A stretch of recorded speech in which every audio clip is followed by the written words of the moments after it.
നമസ്കാരം. ഗസ്റ്റ് ടൈമിന്റെ പുതിയൊരു അധ്യായത്തിലേക്ക് സ്വാഗതം.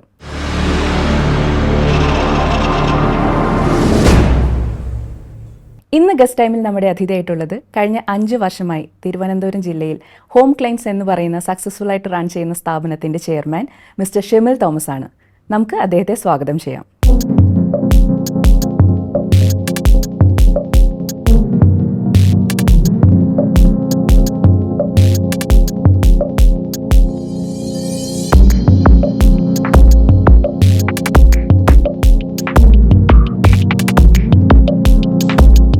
Welcome sir.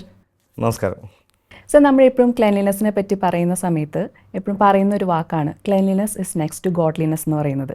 പക്ഷേ എന്നാലും ക്ലീനിങ് എന്ന് പറയുന്ന പരിപാടി എല്ലാവർക്കും ഇത്തിരി കഷ്ടപ്പാടുള്ളതാണ്, അധികം താല്പര്യമില്ലാത്തൊരു കാര്യമാണ്. ഇങ്ങനെ അധികം ആൾക്കാർ കടന്നു ചെന്നിട്ടില്ലാത്ത ഈ ഒരു മേഖലയിലേക്ക് വരാനായിട്ടുള്ള സാഹചര്യം, ഈ ക്ലീനിങ് സർവീസസ് എന്തൊക്കെയാണെന്നും കൂടി പറയാമോ? ഹോം ക്ലീൻസ് പ്രധാനമായിട്ട് 3 സർവീസുകളാണ് നമ്മൾ പ്രൊവൈഡ് ചെയ്യുന്നത്. പ്രധാനമായിട്ട് നമ്മൾ ചെയ്യുന്നത് ഹോസ്പിറ്റാലിറ്റി മാനേജ്മെൻ്റ് ആണ്. അത് പ്രധാനമായിട്ട് ബിസിനസ്സുകാരെ ഉദ്ദേശിച്ചാണ്. കാരണം നമ്മുടെ ഒരു സ്ഥാപനത്തിലേക്ക് ക്ലീനിങ് സ്റ്റാഫിനെ നമ്മൾ കോൺട്രാക്റ്റ് ബേസിൽ പ്രൊവൈഡ് ചെയ്യുന്നതാണ്. പിന്നെ സെക്കൻഡ് നമുക്ക് വരുന്നത് ഡീപ്പ് ക്ലീൻ സർവീസാണ്. ഡീപ്പ് ക്ലീൻ സർവീസ് എന്ന് പറയുന്നത് ഒരു വീട്, ഓഫീസ്, ഫ്ലാറ്റൊക്കെ ആണെങ്കിൽ നമ്മൾ 1 ഡേ ക്ലീനിങ് ആണ്. അത് ജെൻ സ്റ്റാഫാണ് പോവുക. അത് ഒരു ദിവസം കൊണ്ട് തന്നെ ആ വീട് പൂർണ്ണമായിട്ടും ഡീപ്പ് ക്ലീൻ ചെയ്യുന്ന ഒരു പ്രോസസ്സാണ്. സീലിംഗ് മുതലിപ്പോൾ ഫാന്, ലൈറ്റ്, ജനൽ കമ്പികൾ, അല്ലെങ്കിൽ ബാത്റൂംസ്, ഫ്ലോറ് എന്ന് വേണ്ട എല്ലാ ഏരിയകളും നമുക്കിപ്പോൾ നമ്മൾ താമസിച്ചു തുടങ്ങിയ കാലം മുതലേ ചിലപ്പോൾ ഒരു പക്ഷേ നമ്മൾ ഒരിക്കലും അലമാര മാറ്റി ക്ലീൻ ചെയ്തിട്ടുണ്ടാവില്ല, അല്ലെങ്കിൽ കട്ടിൽ മറിച്ചിട്ട് ക്ലീൻ ചെയ്തിട്ടുണ്ടാവില്ല, നിബന്ധ വാഷിംഗ് മെഷീൻ മാറ്റി അല്ലെങ്കിൽ ഫ്രിഡ്ജ് മാറ്റി അങ്ങനെയുള്ള ക്ലീനിങ്ങുകളൊന്നും നമ്മൾ ചെയ്തിട്ടുണ്ടാവാൻ സാധ്യതയില്ല. ഇനി കബോർഡിൽ ചിലപ്പോൾ ഒരുപാട് വർഷങ്ങളായിട്ട് ചിലപ്പോൾ ഒരുപാട് സാധനങ്ങൾ ഇരിക്കാം. പക്ഷേ നമ്മൾ ഈ കബോർഡുകൾ ഓപ്പൺ ചെയ്ത് ഓരോ സാധനങ്ങൾ പുറത്തിറക്കി അതിന് എല്ലാ 6 സൈഡും തുടച്ച് പിന്നെ അതൊക്കെ തിരിച്ച് വയ്ക്കുന്നത്, അങ്ങനെ ഒരു ഡീപ്പ് ക്ലീനിങ് ആണ് നമുക്ക് വരുന്നത്. പിന്നെ നമ്മുടെ ഒരു സർവീസ് എന്ന് പറയുന്നത് മൊബൈൽ കാർ വാഷിംഗ് ആണ്.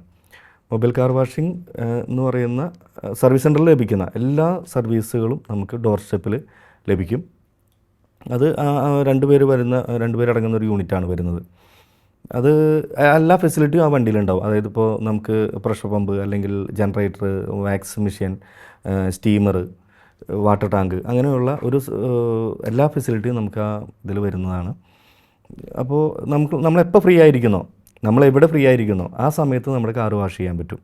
അപ്പം അതിൻ്റെ എല്ലാ ഡീറ്റെയിലും സർവീസുകളും നമുക്ക് അതിൽ വരുന്നുണ്ട്. ഇപ്പോൾ അപ്പോൾസ്ട്രി ക്ലീനിങ്ങോ, അല്ലെങ്കിൽ interior steaming, engine room steaming, അല്ലെങ്കിൽ വാക്സിങ്, അങ്ങനെയുള്ള എല്ലാ സർവീസുകളും അതിൽ ഇൻക്ലൂഡഡ് ആണ്. എനിക്ക് തോന്നുന്നു ഇപ്പോൾ നമ്മൾ വണ്ടി എന്നൊക്കെ പറയുന്ന ഒരാളുടെ വലിയ സ്വപ്നമൊക്കെ ആയിരിക്കും. അപ്പോൾ എവിടെയെങ്കിലും സർവീസിന് കൊടുക്കുമ്പോഴും അതിലെന്തെങ്കിലും സ്ക്രാച്ചസ് അല്ലെങ്കിൽ ഡാമേജ്, ഡെൻസ് ഒക്കെ വരാനായിട്ടുള്ള ചാൻസ് കാരണം അത് ചൂസ് ചെയ്യുന്ന സ്ഥലം അത്രയും നല്ലൊരു സ്ഥലത്ത് മാത്രമേ നമ്മൾ കൊടുക്കാനായിട്ട് ഉള്ളൂ. അപ്പോൾ നമ്മുടെ വീട്ടിൽ തന്നെ വന്ന് ക്ലീൻ ചെയ്യാന്ന് പറയുമ്പോൾ നമ്മുടെ കൺമുമ്പിൽ അത് ക്ലീനിങ് നടക്കുമ്പോൾ നമുക്ക് കുറച്ചും കൂടി കോൺഫിഡൻസ് ഉണ്ടാവും.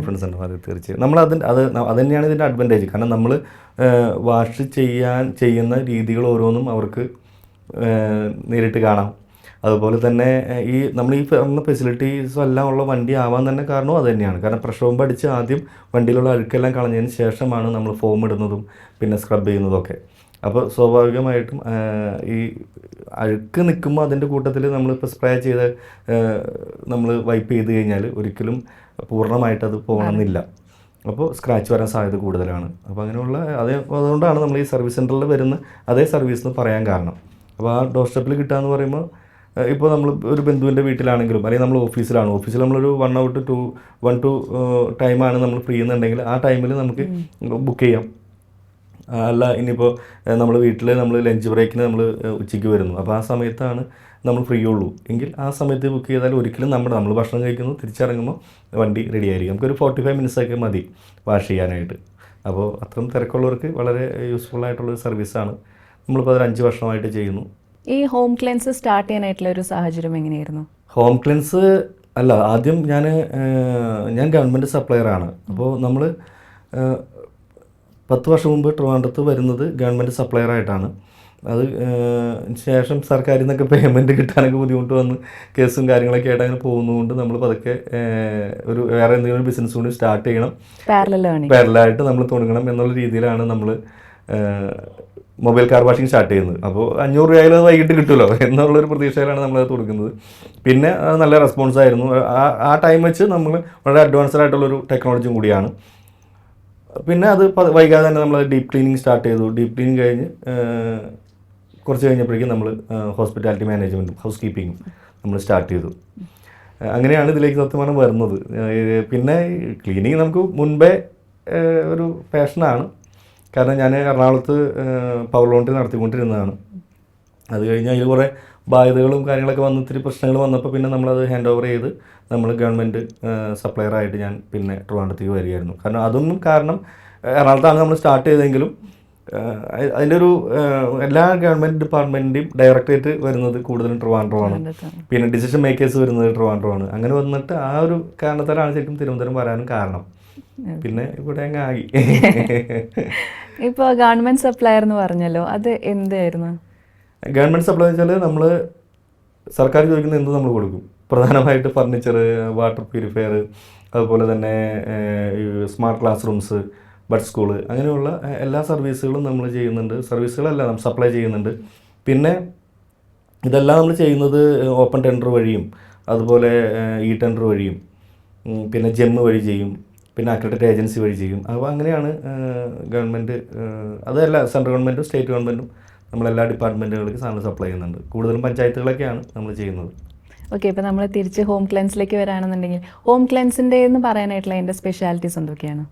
ഹോം ക്ലെൻസിൻ്റെ സ്പെഷ്യാലിറ്റി എന്ന് പറഞ്ഞാൽ നമുക്കിപ്പോൾ ഒരു എൻക്വയറി വരികയാണെങ്കിൽ, ഒരു വീട് ഡീപ്പ് ക്ലീൻ ചെയ്യണമെന്ന് എൻക്വയറി വന്നാൽ നമ്മൾ ഓഫീസിൽ നിന്ന് നേരെ ആ സൈറ്റ് കാണും, വീട് കാണും. ഓഫീസാണെങ്കിലും സൈറ്റ് കാണും. സൈറ്റ് കണ്ട് എന്താണ് അവരുടെ ആവശ്യം, ക്ലീൻ ചെയ്യുന്നതിൻ്റെ കാര്യം എന്താണ്, എന്തൊക്കെയാണ് നമുക്ക് അവിടെ ചെയ്യേണ്ടത് എന്നുള്ളത് നമ്മൾ ചെയ്യുന്ന രീതിയും കസ്റ്റമറെ പറഞ്ഞ് ബോധ്യപ്പെടുത്തും. അതുപോലെ അവരുടെ ആവശ്യങ്ങളും യഥാർത്ഥമായിട്ടുള്ള നീഡ് എന്താണെന്ന് മനസ്സിലാക്കും. കാരണം വെച്ചാൽ ഓരോ വീടും വ്യത്യസ്തമാണ്. അപ്പോൾ അത് നമ്മളൊരു സ്ക്വയർ ഫീറ്റ് അനുസരിച്ചൊന്നും ഒരിക്കലും നമുക്ക് പറയാൻ പറ്റില്ല. പിന്നെ എന്തൊക്കെ എക്യുപ്മെൻറ്റുകൾ അവിടെ ഉപയോഗിക്കണം എന്നുള്ളത് നമുക്ക് ചെന്ന് കണ്ടാലേ പറയാൻ പറ്റുള്ളൂ. പിന്നെ എത്ര സ്റ്റാഫ് വരേണ്ടി വരും എന്നുള്ളതും, പിന്നെ ഇതിൻ്റെ ഒരു ഡീറ്റെയിലിംഗ് സർവീസ് വരുന്നുണ്ട്. അതായത് ഇപ്പോൾ സോഫ ഷാമ്പു വാഷിംഗ് വരും, സ്റ്റീമിങ് വരും, ചിലപ്പോൾ ബാത്റൂം സാനിറ്റൈസേഷൻ ചെയ്യേണ്ടി വരും, ബെഡ് ഷാമ്പു വാഷ് ചെയ്യേണ്ടി വരാം, വാട്ടർ ടാങ്ക് ക്ലീനിങ് വരാം, പിന്നെ അതുപോലെ തന്നെ ഔട്ട്ഡോർ ഇൻ്റർലോക്ക് ക്ലീനിങ് വരാം. അങ്ങനെ ഒരുപാട് എയർ പ്യൂരിഫിക്കേഷൻ ട്രീറ്റ്മെൻറ്റ് വരും. അപ്പോൾ അതൊക്കെ ഓരോ കസ്റ്റമറുടെ സാഹചര്യം അനുസരിച്ചാണ് വരിക. ഇപ്പോൾ ഒരു ഡിസ്ചാർജ് ഒരു പേഷ്യൻ്റ് വരുന്നു, അല്ലെങ്കിൽ ഒരു ഫംഗ്ഷൻ നടക്കുന്നു, അല്ലെങ്കിൽ അങ്ങനെ ഇപ്പോൾ വിദേശത്ത് നിന്ന് പൂട്ടി കിടക്കുന്ന ഒരു വീട്ടിലേക്ക് വീണ്ടും ലീവിന് വരുന്നു, അങ്ങനെ പല ആവശ്യങ്ങൾ കാരണം ഡീപ്പ് ക്ലീൻ ചെയ്യുന്നവരുണ്ട്. അപ്പോൾ അത് മനസ്സിലാക്കി നമുക്ക് ചെയ്യണമെങ്കിൽ നമ്മൾ ആദ്യം അവിടെ പോയി സൈറ്റ് കണ്ടിട്ട് തന്നെയാണ് നമ്മളൊരു എസ്റ്റിമേറ്റ് എമൗണ്ട് പറയുക. പിന്നെ നമുക്കുടെ ഡേറ്റ് ബുക്കിംഗ് നോക്കിയിട്ടും അവരുടെ കംഫർട്ട് ആവുന്ന ഒരു ഡേറ്റ് നോക്കിയിട്ടാണ് നമ്മൾ ഡേറ്റൊക്കെ ഫിക്സ് ചെയ്യുന്നത്. പിന്നെ ഇങ്ങനെ കണ്ടാലുള്ളൊരു ഗുണമെന്ന് വെച്ചാൽ നമുക്ക് പിന്നെ അവർക്കൊരു ഇഷ്ടക്കുറവിൻ്റെ സാഹചര്യം വരില്ല. കാരണം നമുക്ക് 100% അവരെ സാറ്റിസ്ഫൈഡ് ചെയ്യാനായിട്ട് നമുക്ക് പറ്റും. കാരണം അവിടെ എന്താണ് ചെയ്യേണ്ടതെന്നും അവിടെ നമ്മൾ വർക്ക് കഴിഞ്ഞതിന് ശേഷം അത് നമ്മൾ അത്രയും പ്രതീക്ഷിച്ചില്ല, കൂടുതൽ ടൈം എടുത്തു, അല്ലെങ്കിൽ ഈ വർക്ക് നമ്മൾ ചെയ്യില്ല, അങ്ങനെ പറയുന്ന ഒരു സാഹചര്യം വരില്ല. അപ്പോൾ വർക്ക് തന്നാലും ഇല്ലെങ്കിലും വർക്ക് കിട്ടിയാലും അതൊന്നും നമുക്ക് പ്രശ്നമല്ല. എത്ര ദൂരെയാണെങ്കിലും ട്രിവാൻഡ്രത്ത് നമ്മൾ പോയി കണ്ടിട്ടാണ് നമ്മളൊരു എസ്റ്റിമേറ്റ് എമൗണ്ട് പറയുക. ഇപ്പോൾ ഹോം ക്ലെൻസിൻ്റെ കാര്യം പറയുമ്പോൾ എപ്പോഴും പറയുന്ന ഒരു 100% കസ്റ്റമർ സാറ്റിസ്ഫാക്ഷൻ എന്ന് പറയാറുണ്ട്. അപ്പോൾ ശരിക്കും നമുക്ക് ഏതൊരു സർവീസ് പ്രൊവൈഡറിനായി കഴിഞ്ഞാലും ഒരു 100% ഒരു കസ്റ്റമറിനെ സാറ്റിസ്ഫൈ ചെയ്യാന്ന് പറയുന്നത് അത്ര എളുപ്പമുള്ള കാര്യമല്ല. അപ്പോൾ എങ്ങനെ ഇത്ര കോൺഫിഡൻസോടുകൂടി ആ ഒരു 100% പറയാൻ പറ്റും? അത് നമ്മുടെ എക്സ്പീരിയൻസ് ആണ് ആ ഒരു കോൺഫിഡൻസ് കിട്ടാൻ കാരണം നമുക്കിപ്പോൾ ട്രിവാൻഡ്രം കോർപ്പറേഷൻ്റെ അകത്ത് തന്നെ നമുക്ക് 3000-ഓളം സാറ്റിസ്ഫൈഡ് കസ്റ്റമേഴ്സ് ഉണ്ട്. അതിൻ്റെ പ്രധാന കാരണം എന്ന് പറയുന്നത് നമ്മൾ ക്വാളിറ്റിക്കാണ് ഇമ്പോർട്ടൻസ് കൊടുക്കുന്നത്. ഇപ്പോൾ ഒരു കസ്റ്റമർ എവിടെയാണ് കുറച്ച് കിട്ടുക, ഏറ്റവും വില കുറഞ്ഞ ഏത് കമ്പനിയുടെയാണ്, അല്ലെങ്കിൽ ഏത് സ്ഥാപനത്തിൻ്റെയാണ്, അല്ലെങ്കിൽ ഏത് വ്യക്തിയുടെയാണ് എന്ന് നോക്കുന്ന ഒരു കസ്റ്റമർക്ക് ഒരിക്കലും നമ്മളെ പർച്ചേസ് ചെയ്യാൻ പറ്റില്ല ഹോം ക്ലെൻസിന്. കാരണം വെച്ചാൽ നമ്മൾ ഈ വർക്ക് സ്റ്റാർട്ട് ചെയ്യുമ്പോൾ അല്ലെങ്കിൽ എങ്ങനെയും ഈ വർക്ക് കിട്ടുക എന്നുള്ളതിന് നമുക്ക് ഇമ്പോർട്ടൻസ് ആ പൈസ തരുമ്പോൾ അത് സന്തോഷത്തോടെ തരണം. ആ സമയത്ത് അവർ 100% ഹാപ്പി ആയിരിക്കണം. ആ സമയമാണ് നമ്മൾ നോക്കുന്നത്. വർക്ക് കഴിഞ്ഞിട്ടുള്ള കസ്റ്റമറുടെ മനസ്സ് അല്ലെങ്കിൽ കസ്റ്റമറുടെ ഫേസ്, അതിനാണ് നമ്മൾ കൂടുതൽ ഇമ്പോർട്ടൻസ് കൊടുക്കുന്നത്. പിന്നെ നമ്മൾ ഈ വർക്ക് കഴിഞ്ഞ് ഏതെങ്കിലും കാരണവശാൽ ഏതെങ്കിലും ഒരു കസ്റ്റമർ പറയുകയാണ് ഞാൻ അതിൽ കംഫർട്ടല്ല, ഇത് 100% ഞാൻ സാറ്റിസ്ഫൈഡ് അല്ല, ഞാൻ 99% സാറ്റിസ്ഫൈഡ് അല്ലോ എന്ന് പറഞ്ഞാൽ പോലും നമ്മൾ ടീമിനോട് പറഞ്ഞിട്ടുണ്ട്, ₹1 പോലും അവിടെ നിന്ന് വാങ്ങരുത്, ഫ്രീ ആയിട്ട് ആ വീട് ചെയ്ത് കൊടുത്തേക്കണം എന്ന് നമ്മൾ പറഞ്ഞിട്ടുണ്ട്. കാരണം നമ്മൾ ഇപ്പോൾ ഒരു കംപ്ലയിൻറ്റ് പറയുന്നത് അത് നമ്മൾ ക്ലിയർ ചെയ്യും, അല്ലെങ്കിൽ നമ്മളത് പറഞ്ഞ് അവരെ മനസ്സിലാക്കും എന്തുകൊണ്ടാണ് ആ സ്റ്റെയിൻ പോവാത്തത് എന്നുള്ളത് പറഞ്ഞ് മനസ്സിലാക്കും. അപ്പോൾ അതിൽ രണ്ടും അല്ലെങ്കിൽ അവർ പറയാണ് ഞാൻ അങ്ങനെയുള്ള കാര്യങ്ങൾ നമ്മൾ പറഞ്ഞ് ക്ലിയർ ചെയ്യാൻ പറ്റുന്ന ക്ലിയർ ചെയ്യും, അല്ലാതെ എങ്കിലും ഞാൻ സാറ്റിസ്ഫൈഡ് അല്ല എന്ന് പറയുന്നവർക്ക് നമ്മൾ ഫ്രീ ആണ് ആ സർവീസ്. പക്ഷേ നമുക്ക് അങ്ങനെയുള്ള സാഹചര്യങ്ങൾ വന്നിട്ടില്ല. അതാണ് നമ്മൾ പറഞ്ഞത്, അതായത് നമുക്ക് ആ എക്സ്പീരിയൻസും കോൺഫിഡൻസും അതുകൊണ്ടാണ്. ഇനിയും അങ്ങനെ സാഹചര്യങ്ങൾ വരാണ്ടിരിക്കട്ടെ. ഇപ്പോൾ ഹോം ക്ലീൻസ് ട്രിവാൻഡ്രത്താണെന്ന് പറഞ്ഞു. ട്രിവാൻഡ്രത്ത് തന്നെ ഏതൊക്കെ സ്ഥലത്താണ് ഇത് അവൈലബിൾ ആയിട്ടുള്ള സർവീസസ്? ശരിക്കും കാർ വാഷിംഗ് നമുക്കൊരു 10 കിലോമീറ്റർ ചുറ്റളവിലേ ഉള്ളൂ, ടൗണിൽ ഒരു 10 കിലോമീറ്റർ ചുറ്റളവിൽ വരുള്ളൂ. കാരണം വെച്ചാൽ നമ്മൾ അത് ഒരു 699 നമ്മൾ സ്റ്റാർട്ട് ചെയ്യുന്നത്. അപ്പോൾ അതിന് ആ ഫ്യൂൽ എക്സ്പെൻസ് 2 പേര് പോകുന്ന ചാർജ്, പിന്നെ ഒരു യൂണിറ്റ് എന്ന് പറയുന്നത് ഏകദേശം ഒരു 12 ലക്ഷം രൂപയോളം നമുക്ക് ചിലവ് വരുന്നതാണ് ഒരു യൂണിറ്റ് ഇറക്കാനായിട്ട്. അത്രയും ഫെസിലിറ്റിയോട് കൂടിയ വണ്ടിയാണ്. അപ്പോൾ അതിന് നമുക്ക് ഈ പറയുന്ന കാർ വാഷിങ്ങിന് ഒരു ചാർജ് ഈടാക്കുന്നതിനും ഒരു പരിധിയുണ്ട്. അപ്പോൾ അതുകൊണ്ട് 10 കിലോമീറ്ററിന് ചുറ്റളവിൽ വരുന്നുള്ളൂ. പിന്നെ ഹോസ്പിറ്റാലിറ്റി ഡീപ്പ് ക്ലീനിങ്ങും ഹോസ്പിറ്റാലിറ്റി മാനേജ്മെൻറ്റും നമ്മൾ ട്രിവാൻഡ്രം ജില്ല എല്ലാ ഏരിയയും ചെയ്യുന്നുണ്ട്. ഇപ്പോൾ ഡീപ്പ് ക്ലീനിങ് നമ്മൾ മറ്റ് ജില്ലകളൊക്കെ ചെയ്യുന്നുണ്ട്, പക്ഷേ എങ്കിൽ പോലും അത് കസ്റ്റമറെ സംബന്ധിച്ച് അത് അത്ര റേറ്റ് കൊണ്ട് ബുദ്ധിമുട്ടായിരിക്കും. കാരണം നമ്മൾ ഇവിടുന്ന് അവിടെ അങ്ങോട്ട് വരുന്നത്, കാരണം ഇപ്പോൾ നമ്മൾ എറണാകുളം, ആലപ്പുഴ, പത്തനംതിട്ട, കൊല്ലം എല്ലാ ജില്ലകളും നമ്മൾ ചെയ്തിട്ടുണ്ട്, കോട്ടയമൊക്കെ ചെയ്തിട്ടുണ്ട്. പക്ഷേ അതൊക്കെ കസ്റ്റമർ പറയാണ് നിങ്ങൾ തന്നെ വന്നാൽ മതി, ആ എക്സ്ട്രാ വരുന്ന പേയ്മെൻറ്റ് ഞാൻ തന്നോളാം എന്ന് പറയുന്ന സാഹചര്യത്തിൽ മാത്രമേ നമ്മൾ മറ്റ് ജില്ലകൾ ചെയ്തിട്ടുള്ളൂ. ബാക്കിയെല്ലാം നമ്മൾ ട്രിവാൻഡ്രം തന്നെയാണ്. അതിപ്പോൾ എന്താ പറയുക, ഒരു വലിയൊരു കുളത്തിലെ ചെറിയ മീനാവണേക്കാളും ചെറിയ കുളത്തിലെ വലിയ മീനാവുന്നതല്ലേ നല്ലത്. അപ്പോൾ അതുകൊണ്ട് തന്നെ ഇവിടെ തന്നെ നമുക്ക് ഇത്തരം സാറ്റിസ്ഫൈഡ് കസ്റ്റമേഴ്സ് ഉള്ളപ്പോൾ പിന്നെ നമ്മൾ എന്തെങ്കിലും ഒറ്റ ജില്ലയിൽ പോകണം. ഇപ്പോൾ സാർ, ഹൗസ് കീപ്പിംഗ് സർവീസസ് നമ്മളൊരു ബിസിനസ്സിൽ എടുക്കുകയാണെന്നുണ്ടെങ്കിൽ ബിസിനസ്സുകാർക്ക് അതെങ്ങനെയാണ് യൂസ്ഫുൾ ആവുന്നത്? ഹൗസ് കീപ്പിംഗ് സർവീസ് എന്ന് പറയുന്നത് നമ്മളിപ്പോൾ പ്രധാനമായിട്ട് ഇപ്പോൾ ഒരു ഹോസ്പിറ്റൽ നടത്തുന്നു, അല്ലെങ്കിൽ ഒരു ഷോറൂം നടത്തുന്നു, അല്ലെങ്കിൽ ഒരു മാള്, അങ്ങനെയുള്ളവർക്ക് എപ്പോഴും അവരുടെ ഓഫീസ്, കാരണം കസ്റ്റമർ വരുന്ന ഓഫീസുകളാണ്, അല്ലെങ്കിൽ ഇപ്പോൾ ഒരു ഡെൻറ്റൽ ക്ലിനിക്ക് ആയിക്കോട്ടെ, ഒരു ബ്യൂട്ടി പാർലർ ആയിക്കോട്ടെ, അപ്പോൾ കസ്റ്റമർ വന്ന് പോകുന്ന സ്ഥലമാണ്. അപ്പോൾ അവിടെ എപ്പോഴും ഹൈജീനായിരിക്കാൻ അല്ലെങ്കിൽ വൃത്തിയായിട്ടിരിക്കുക എന്നുള്ളത് വളരെ ഇമ്പോർട്ടൻ്റ് ആണ്. പ്രത്യേകിച്ച് കോവിഡൊക്കെ കഴിയുമ്പോൾ ആൾക്കാർക്ക് കൂടുതൽ തീർച്ചയായും. അപ്പോൾ ആ പറയുന്ന മേഖല നമ്മളിലേക്ക് ഏൽപ്പിക്കുകയാണെങ്കിൽ നമ്മളാണ് അവിടെ ക്ലീനിങ് സ്റ്റാഫിന് കൊടുക്കുന്നത്. അപ്പോൾ അവർ സമയത്തിന് വരുന്നുണ്ടോ, അവർ ലീവ് എടുക്കുന്നുണ്ടോ, അല്ലെങ്കിൽ അവരുടെ സാലറി, അല്ലെങ്കിൽ അവരുടെ ഇപ്പോൾ പേഴ്സണലി ഉള്ള അവരുടെ സാമ്പത്തിക സഹായങ്ങൾ കൊടുക്കുന്ന കാര്യങ്ങൾ, ഇതൊക്കെ ബിസിനസ്സുകാരനെ സംബന്ധിച്ചൊരു ബുദ്ധിമുട്ടാണ്. കാരണം നേരത്തിന് വന്നില്ലെങ്കിൽ അല്ലെങ്കിൽ ലീവ് എടുത്താൽ ഒക്കെ. പക്ഷേ നമ്മളിലേക്ക് ആ കാര്യം ഏൽപ്പിക്കുകയാണെങ്കിൽ സമയത്തിന് വരുന്നുണ്ടോ എന്ന് നോക്കാനായിട്ട് സൂപ്പർവൈസർ ഉണ്ട്, അവരുടെ വൃത്തിയായിട്ട് കാര്യങ്ങൾ ചെയ്യുന്നില്ലെങ്കിൽ ട്രെയിനിങ് കൊടുക്കാൻ നമ്മുടെ സൂപ്പർവൈസർ ഉണ്ടാവും. പിന്നെ ഇനിയിപ്പോൾ അവർക്ക് എന്തെങ്കിലും അത്യാവശ്യമായിട്ട് ലീവ് എടുക്കേണ്ടി വന്നു, സബ്സ്റ്റിറ്റ്യൂട്ട് സ്റ്റാഫിനെ നമ്മൾ ആ സ്ഥാപനത്തിലേക്ക് കൊടുക്കും. പിന്നെ അവരുടെ സാലറി, ESI, PF എല്ലാം നമ്മളാണ് നോക്കുന്നത്. അപ്പോൾ അത് ശരിക്കും ഒരു സ്റ്റാഫിനെ സംബന്ധിച്ച് നല്ലതാണ്. കാരണം നമ്മളെ സംബന്ധിച്ച് കറക്റ്റ് സമയത്ത് ആ ഡേറ്റ് തന്നെ, നമ്മുടെ സാലറി ഡേറ്റൊക്കെ നമ്മുടെ ഫിക്സഡാണ്. അപ്പോൾ ആ ഡേറ്റിൽ അവർക്ക് കറക്റ്റായിട്ട് സാലറി വരും. ഇപ്പോൾ നമ്മളിപ്പോൾ 2-2.5 വർഷമായിട്ട് ലാസ്റ്റ് വർക്കിംഗ് ഡേ ഉച്ചയ്ക്ക് സ്റ്റാഫിന് സാലറി വീഴും. അപ്പോൾ ഒരു വർക്ക് ചെയ്യുന്ന ആൾക്ക് ധൈര്യമായിട്ട് വിശ്വസിക്കാം, ഇന്ന സമയത്ത് എൻ്റെ അക്കൗണ്ടിൽ പൈസ വരും. അപ്പോൾ അത് അത്ര ഇതായിട്ട് ഫോളോ ചെയ്യുന്നത്. അപ്പോൾ അവർക്ക് കറക്റ്റ് സമയത്ത് സാലറി വരും. അവർക്ക് ESI, ഇപ്പോൾ ഒരു സ്ഥാപനത്തിൽ വർക്ക് ചെയ്യുമ്പോൾ ഒരിക്കലും അവർക്ക് ESI കൊടുക്കാൻ പറ്റില്ല, പക്ഷേ നമുക്ക് ESI കൊടുക്കാൻ പറ്റും, PF കൊടുക്കാൻ പറ്റും. അങ്ങനെ നമുക്ക് അത്രയും ടീമുള്ളതുകൊണ്ട്. പിന്നെ അതുപോലെ തന്നെ ഇപ്പോൾ ഒരു ഓഫീസിൽ വർക്ക് ചെയ്യുന്നു, സ്റ്റാഫിന് വേണമെങ്കിലും സ്ഥാപനത്തിന് വേണമെങ്കിലും ഇപ്പോൾ ഈ അവർ തമ്മിൽ മാച്ചാവുന്നില്ല, അല്ലെങ്കിൽ കറക്റ്റായിട്ട് ടൈമിന് വരുന്നില്ല. അങ്ങനെയാണെങ്കിൽ അവർക്ക് ടൈമിന് വരാൻ പറ്റുന്ന ഒരു ഓഫീസിലേക്ക് നമുക്ക് ഈ സ്റ്റാഫിനെ മാറ്റാൻ പറ്റും. ഈ പറയുന്ന കസ്റ്റമർക്കാണെങ്കിലും വേറെ സ്റ്റാഫിന് കൊടുക്കാൻ പറ്റും. അപ്പോൾ അങ്ങനെയുള്ള സൗകര്യങ്ങൾ 2 പേർക്കും ഉണ്ട്. നമുക്ക് ജോലി ചെയ്യുന്നവർക്കും ജോലി കൊടുക്കുന്നവർക്കും 2 പേർക്കും അങ്ങനെ ഒരു സൗകര്യമുണ്ട്. ശരിക്കും പറഞ്ഞാൽ ഒരുപാട് പേരുടെ തലവേദനകൾ ഏറ്റെടുത്ത് ചെയ്യുന്ന ആ തലവേദനകൾ നമ്മൾ സന്തോഷത്തോടെ ചെയ്യാം. സർ, പിന്നെ ഒരു ഡൗട്ടുള്ളത്, നമ്മളിപ്പോൾ ക്ലീൻ ചെയ്യാന്ന് പറയുന്നത് ഒരു നല്ല പ്രവൃത്തിയാണ്, പക്ഷേ ക്ലീൻ ചെയ്യുന്നവർ അല്ലെങ്കിൽ ക്ലീനിങ് വർക്ക് പൊതുവേ ആൾക്കാർക്ക് അത്രയും താല്പര്യമില്ലാത്തതാണ്, അത്ര മോശപ്പെട്ട ഒരു ജോലി എന്നുള്ള രീതിയിലാണ് കാണുന്നത്. അതിനോട് സാറിൻ്റെ ഒരു പ്രതികരണം എങ്ങനെയാണ്? അതിനെക്കുറിച്ച് ഒന്നും പ്രതികരിക്കാനില്ല. അത് എന്ത് പ്രതികരിക്കാനാണ്? കാരണം ഓരോരുത്തരുടെ ആറ്റിറ്റ്യൂഡല്ല, അതിപ്പോൾ നമുക്ക് ഒന്നും ചെയ്യാനില്ല. കാരണം എന്നെ സംബന്ധിച്ച് ഞാൻ ജീവിക്കുന്നതും എൻ്റെ കാര്യങ്ങൾ ബിസിനസ്സാണെങ്കിലും അല്ലെങ്കിൽ എൻ്റെ കൂടെയുള്ള ഇത്രയും പേർക്ക് എനിക്ക് ജോലി കൊടുക്കാൻ പറ്റുന്നതെല്ലാം ഈ ബിസിനസ് തന്നെയാണ്. അത് നമ്മുടെ ഒരു പാഷനാണ്. ഞാൻ പറഞ്ഞല്ലോ, ഞാൻ ട്രിവാൻഡ്രത്ത് വരുന്നത് തന്നെ കൊച്ചിയിലായിരുന്നു. ഞാൻ 3-4 വർഷം അന്ന് തന്നെ എനിക്ക് ക്ലീനിങ് തന്നെയായിരുന്നു. അപ്പോൾ ഈ മേഖല എൻ്റെ എന്തോ ബ്ലഡിൽ കയറിയിട്ടുണ്ട്. അപ്പോൾ അതിനത്രം ഇഷ്ടത്തോടെ ചെയ്യുന്നതാണ്. ആരും കഷ്ടപ്പെട്ട് ചെയ്യുന്നവരാരും എൻ്റെ കൂടെ ഇല്ലതാനും, എല്ലാവരും എൻ്റെ കൂടെ അതേപോലെ ഇഷ്ടപ്പെട്ടാണ് ഈ ജോലി ചെയ്യുന്നത്. അതിൻ്റെ അഭിവൃദ്ധി ഓരോ സ്റ്റാഫിനും എനിക്ക് പേഴ്സണലി ഒക്കെ ഉണ്ട്. അപ്പോൾ അത് മറ്റ് എല്ലാവരും നമുക്ക് തിരുത്താൻ പറ്റില്ല, അത് സ്വാഭാവികമായിട്ടുണ്ടാവാം. അതിന് നമ്മൾ നമ്മുടെ രീതിയിൽ പോകുന്നു. സാർ, ഇപ്പോൾ ഡീപ്പ് ക്ലീനിങ്ങിന് വേണ്ടിയിട്ട് നമ്മൾ ബുക്ക് ചെയ്തു, ആൾക്കാർ വരുന്ന കാര്യമൊക്കെ പറഞ്ഞു. അപ്പോൾ നമ്മൾ ഈ വീട്ടുകാരെന്തെങ്കിലും പ്രിപ്പയർ ചെയ്തിരിക്കേണ്ട കാര്യമുണ്ടോ?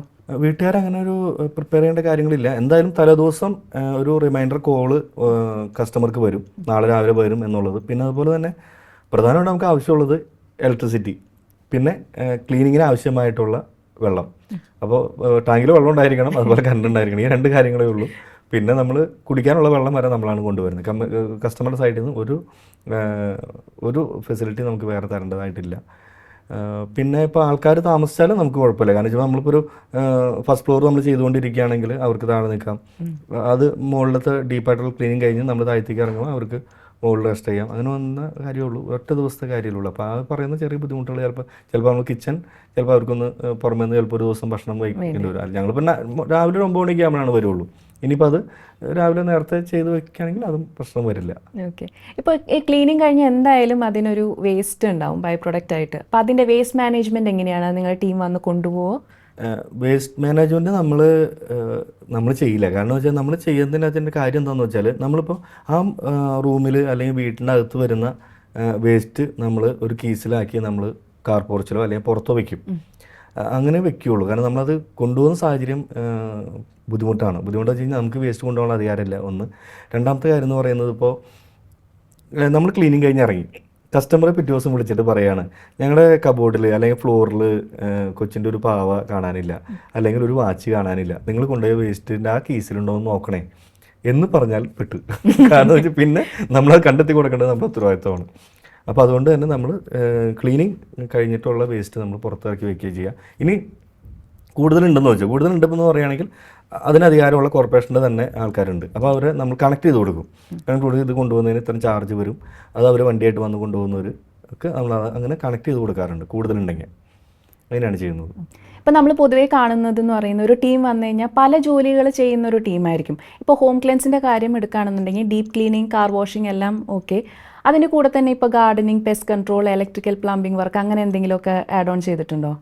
ഹോം ക്ലീൻസിന് ആകെ ഒരു പണി അറിയുള്ളൂ, ക്ലീനിങ് ആണ്. അപ്പോൾ അതുകൊണ്ട് നമ്മൾ വേറെ മേഖലയിലേക്കൊന്നും കിടക്കാൻ ഉദ്ദേശിക്കുന്നില്ല. നമ്മൾ എത്ര വളർന്നാലും നമ്മുടെ വിഷനിലേക്ക് എത്തുന്നത് ക്ലീനിങ് മാത്രമായിട്ടായിരിക്കും.